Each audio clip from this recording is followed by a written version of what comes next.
आज हम आपके लिए भौतिक विज्ञान कॉम्पिटिटिव एग्जाम के लिए लेकर आए हैं। और भौतिक विज्ञान जो रहेगी ये सभी प्रतियोगी एग्जामों के लिए रहेगी। चाहे जो भी एग्जाम दोगे उन सभी परीक्षाओं में रहेगी। और आपको बता दें, जो फिजिक्स, केमिस्ट्री एंड बायो जो है ये यूपी पीसीएस और आईएएस के लिए ये केवल आधार तैयार करेंगी। और इसका जो एडवांस पोर्शन रहेगा वो आपका रहेगा साइंस एंड टेक्नोलॉजी।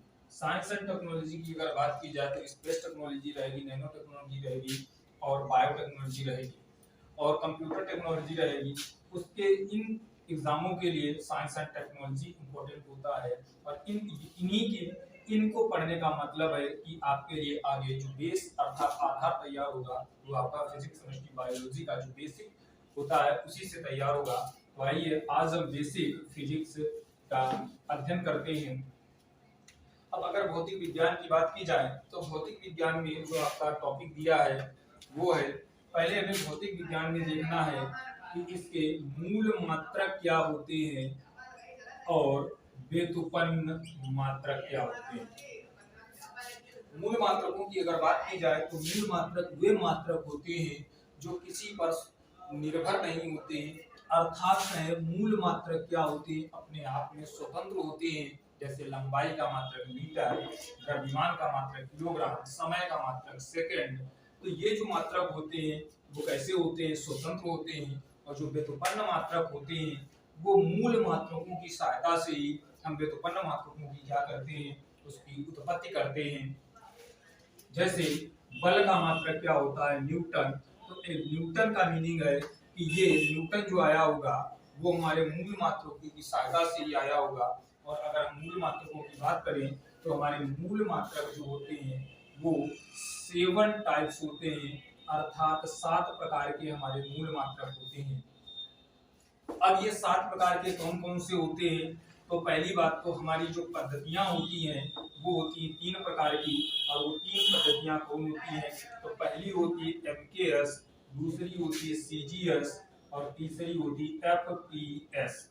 ये 3 प्रकार की पद्धतियां दैनिक जीवन में यूज करते हैं। और जो एमकेएस पद्धति होती है इसी को बोलते हैं एसआई पद्धति। अब इसमें अगर देखा जाए तो हमारा लंबाई का मात्रक क्या होता है, मीटर होता है। और यहाँ पर क्या होता है, तो यहाँ पर सेंटीमीटर होता है। और यहाँ पर अगर देखा जाए तो यहाँ पर फुट होता है। अब अगर द्रव्यमान का मात्रक देखा जाए तो द्रव्यमान का यहाँ पे मात्रक होता है किलोग्राम, यहाँ पर होता है ग्राम और यहाँ पे होता है हमारा पाउंड।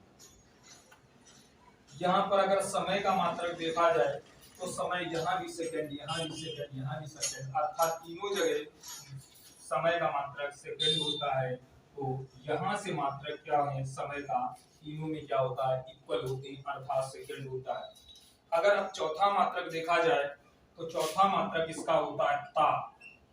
यानी ताप का मात्रक क्या होता है, अब आपने सुन रखा होगा कि ताप को हम जब पढ़ते हैं तो इसे केल्विन में भी हम क्या करते हैं, नापते हैं। फ़ारेनहाइट में भी हम इसे नापते हैं, सेंटीग्रेड में भी इसे नापते हैं। तो अब इनमें से कौन मात्रक है, यानी एमकेएस में कौन सा होगा, सीजीएस में क्या होगा और एफपीएस पद्धति में क्या होगा। जो तापमान का मात्रक होता है वो तीनों में समान होता है, अर्थात तीनों में क्या होता है, तो केल्विन होता है। अब इसका अगर देखा जाए हम डिफरेंस कैसे निकालते हैं, तो इसका सूत्र होता है, अगर आपको सेंटीमीटर को फ़ारेनहाइट में चेंज करना है तो ये होता है C/5 इक्वल टू F-32/9। उसके बाद के -273 और अपान जो होता है के -273 के तो 5 होता है। और एक मात्रक और होता है रोमर। तो ये चाहे फ़ारेनहाइट हो, सेंटीग्रेड हो, केल्विन हो, रोमर हो, ये सभी के सभी मात्रक ताप के होते हैं। अब देखिए, अगर हमें सेंटीग्रेड को फ़ारेनहाइट में चेंज करना है तो इसकी तुलना करेंगे, केल्विन का चेंज करना है तो इसकी चेंज करेंगे। अब हमें इसमें देखना है कि जो भी हम टेम्परेचर लेते हैं उसको हम केल्विन में ही क्यों चेंज करते हैं, क्योंकि मान लो अगर 0 डिग्री टेम्परेचर अगर जल का है तो उसमें जरूर हम -273 सेंटीग्रेड जोड़ते हैं, तब वो किसमें चेंज होता है, केल्विन में। आखिर अब देखना है, और उसी 0 डिग्री केल्विन को ही क्या कहते हैं, 0 डिग्री टेम्परेचर को परम शून्य ताप, क्या वास्तविक रूप से ये परम शून्य तापमान होता है या नहीं होता है, तो देखते हैं। अब हमने C यहाँ पे है, तो इसका पहले में देखना C/5 equal to K minus 273/5। अब हम इसे देखेंगे कौन से डिग्री पर ये 0 डिग्री टेम्परेचर समान होता है। तो देखिए 5 से 5 कैंसिल, C बराबर K माइनस 273 हुआ, और सेंटीग्रेड मतलब ये 0 डिग्री सेंटीग्रेड का मतलब है -273। क्या -273 पर 0 डिग्री केल्विन आता है, तो इसका मान 273 के -273। इसको जब इधर लाओगे तो 273 प्लस 273 इक्वल टू के, कैंसिल आउट हो जाएगा, के पर क्या हो जाएगा 0, यानी 0 डिग्री सेंटीग्रेड पर जो तापमान होता है वो 0 डिग्री केल्विन होता है, इसी को बोलते हैं परम शून्य तापमान। अब हमें दूसरी अगर चीज का इसमें अंतर देखना है, यानी कितने सेंटीग्रेड पर फ़ारेनहाइट और सेंटीग्रेड आपस में क्या होते हैं, बराबर होते हैं। अब देखिए यहाँ कितना है 9, तो हम लेते हैं C बराबर 40 डिग्री। अब 40 डिग्री जब आप लोगे तो 40/5, और यहाँ पर हो जाएगा 40/5, और अगर हमें आगे देखना है तो यहाँ हो जाएगा 40 डिग्री अपॉन 5 और इक्वल टू 40 माइनस 32/9। तो 5 अठे 40, इधर कितने बचेंगे 8, इसके नहीं होगा।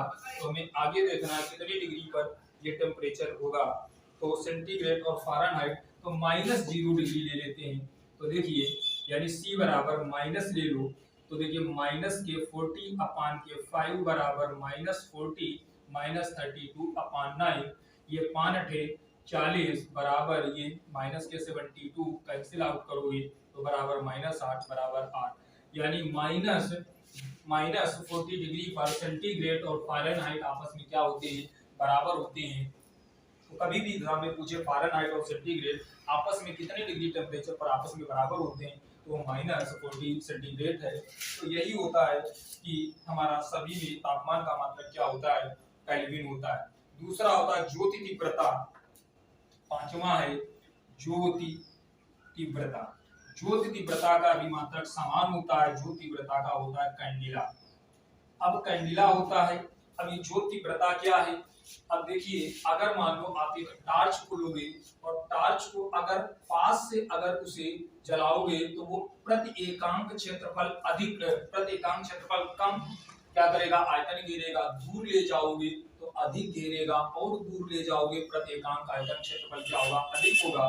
तो इसी को बोलते हैं ज्योति तीव्रता, जिसका मात्रक क्या होता है, कैंडिला होता है। अगला होता है आपका त्रिज्यी कोण। त्रिज्यी कोण, अब देखिए त्रिज्यी कोण क्या होता है। अब मान लेते हैं कि ये एक हमारा क्या है, वृत्त है। वृत्त जो होता है 2 डायमेंशनल होता है, और जो गोला होता है वो 3 डायमेंशनल होता है। तो हमने एक 2 डायमेंशनल का क्या ले लिया, गोला। 2 डायमेंशनल का मतलब होता है जिसमें लंबाई और चौड़ाई हो, और 3 डायमेंशनल का मतलब होता है जिसमें लंबाई भी हो, चौड़ाई भी हो, ऊंचाई भी हो, उसे बोलते हैं 3 डायमेंशनल। और 1 डायमेंशनल उसे कहते हैं जिसमें केवल सिर्फ क्या होनी चाहिए, लंबाई होनी चाहिए। अब हमने एक क्या ले लिया, वृत्त ले लिया, और वृत्त में क्या किया, वृत्त का ये जब खींचा होगा तो निश्चित है उसका कोई एक केंद्र होगा, और केंद्र की सहायता से यानी त्रिज्या की सहायता से हम किसी वृत्त को क्या खींचते हैं, एक गोला वृत्त खींचते हैं। तो ये क्या हो गई, त्रिज्या हो गई, और ये भी क्या हो गई, त्रिज्या हो गई। ये क्या हो गया, तो ये पूरा का पूरा आर्क हो गया। अब कह सकते हो जो भी एंगल है, ये थीटा एंगल हम मान लेते हैं। तो जो भी हम त्रिज्या के सहारे जिस वृत्त का हम निर्माण करते हैं वही कहलाता है त्रिज्यी कोण। और त्रिज्यी कोण का मात्रक क्या होता है, तो इसका होता है रेडियन होता है।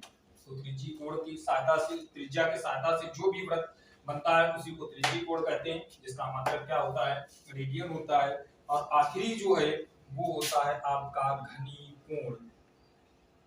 अब ये घनी कोण क्या होता है, तो ये घन का निर्माण करेगा। आपने देखा होगा जो पृष्ठ के सहारे जो एंगल बनता है उसी को हम क्या कहते हैं, घनीकोण। आपने तरबूज देखा होगा, बाजार में जाते हो तरबूज वाले को जो खरीदते हो तो उससे कहते हो कि ये कच्चा है या पका, तो तरबूज को वो काट के दिखाता है। जब काट के दिखाता है तो यूं मारता है चाकू, यूं मारता है, यूं मारता है, यूं मारता है, फिर ऐसे करके वो इस तरीके से निकालता है।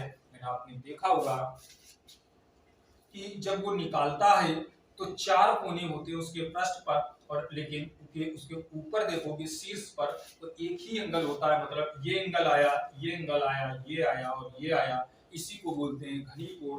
अर्थात घनीकोण की अगर बात की जाए तो इसका मात्रक होता है क्या, तो इसका मात्रक होता है घनीकोण का रेडियन।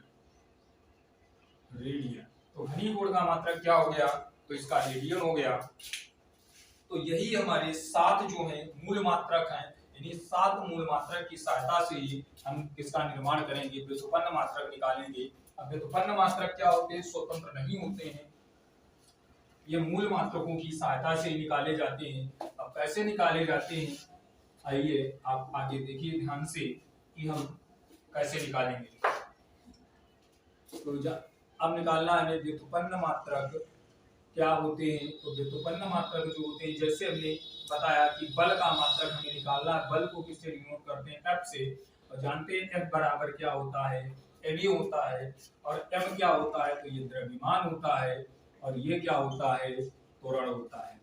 अब देखिए द्रव्यमान हमारा मूल मात्रक है जिसका मात्रक क्या होता है, किलोग्राम, लेकिन त्वरण हमारा मूल मात्रक नहीं है, ये क्या होता है, विस्थापन बटे समय। अब ये समय भी क्या आ गया, हमारा मूल मात्रक हो गया, तो किलोग्राम प्रति क्या हो गया, सेकंड।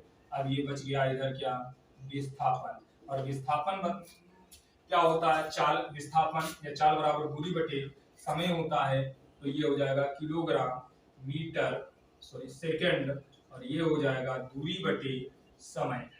तो दूरी, ये किलोग्राम दूरी का मतलब मीटर, समय का क्या हो गया, सेकंड स्क्वायर।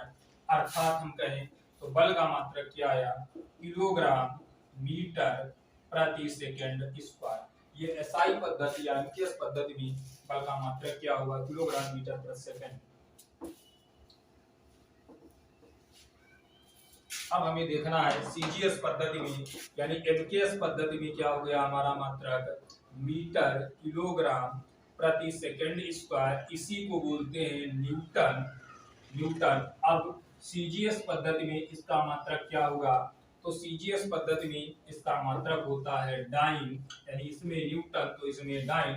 ये मत बोलना कि ये न्यूटन और डाइन आपस में पति पत्नी हैं। अब इनके बीच में निकालना है क्या संबंध, कि 1 न्यूटन बराबर कितने डाइन के बराबर होता है। ये देखिएगा न्यूटन किससे मिलकर बना है, तो ये मीटर किलोग्राम प्रति सेकंड स्क्वायर से। तो हमें यहाँ देखना है कि 1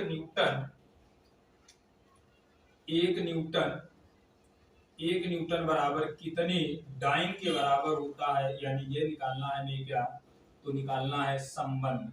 अब संबंध कैसे निकालेंगे, तो देखिए न्यूटन बना मीटर किलोग्राम प्रति सेकंड स्क्वायर, 1 मीटर में कितने सेंटीमीटर, तो इसमें होते हैं 100 सेंटीमीटर, और 1 किलोग्राम में कितने ग्राम, तो 1000 क्या होते हैं ग्राम, और अपान में क्या सेकंड स्क्वायर। तो 2 और 3 कितने हुए, 10 की पावर 5 सेंटीमीटर ग्राम प्रति सेकंड। यही क्या बन गया, ये जो बन गया यही कहलाता है डाइन। तो कुल मिलाकर कह सकते हो ये क्या कहलाएगा, 1 न्यूटन। अर्थात 1 न्यूटन बराबर कितना होता है, तो 10 की पावर 5 डाइन के ऊपर होता है। यही क्या है तुम्हारा संबंध है।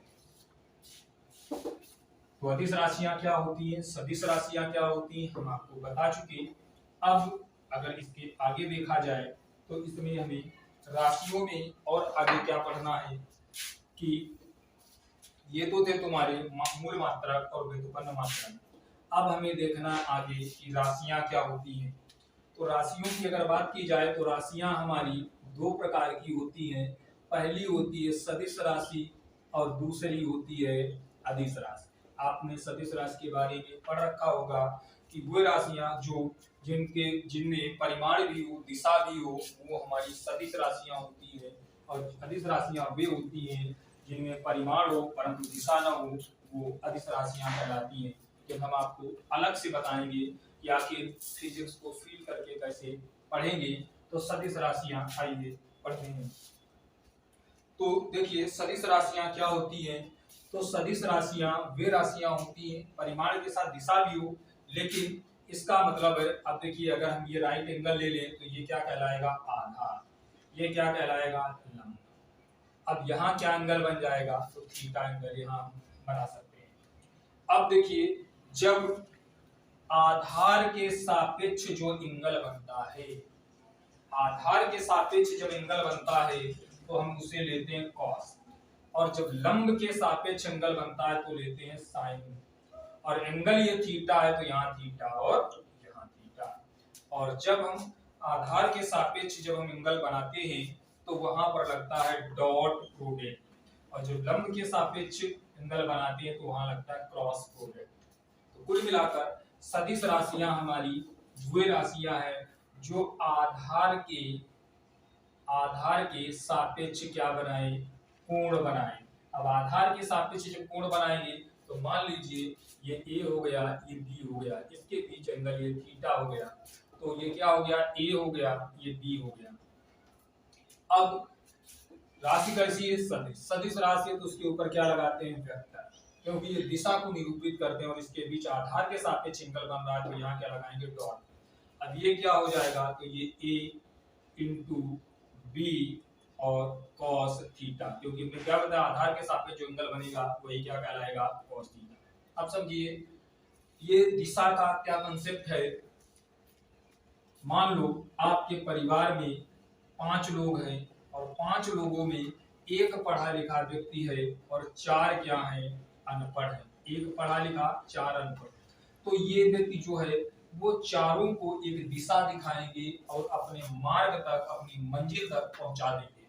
अगर इन्हीं 5 व्यक्तियों में क्या होता है कि 2 लीडर हो जाएं, और 2 लीडर हो गए तो इसका मतलब एक इधर ले जाएगा, एक इधर ले जाएगी, उनकी दिशा क्या होगी अलग अलग हो जाएगी, अर्थात अपोजिट हो जाएगी। यानी जब किसी में 2 लीडर हो जाएं तो वो राशि कैसी हो जाएगी, वो अदिश राशि कहलाएगी, जिसमें कोई भी क्या नहीं है, दिशा निश्चित नहीं है। अब अगर हम अदिश राशियों की बात करें तो अदिश राशि में क्या बताया, जो लंब के सापेक्ष एंगल बनाए, यानी जो लंब के सापेक्ष एंगल या कोण बनाए वो क्या कहलाती अदिश राशियां। यानी ए और बी, इसमें क्या बताया क्रॉस प्रोडक्ट होगा। जब यहाँ क्रॉस प्रोडक्ट होगा तो ये क्या हो जाएगा ए इंटू बी और इंटू साइन थीटा, यही कहलाती हैं तुम्हारी अदिश राशियां। आगे हम इसके आगे अगली बार देखेंगे।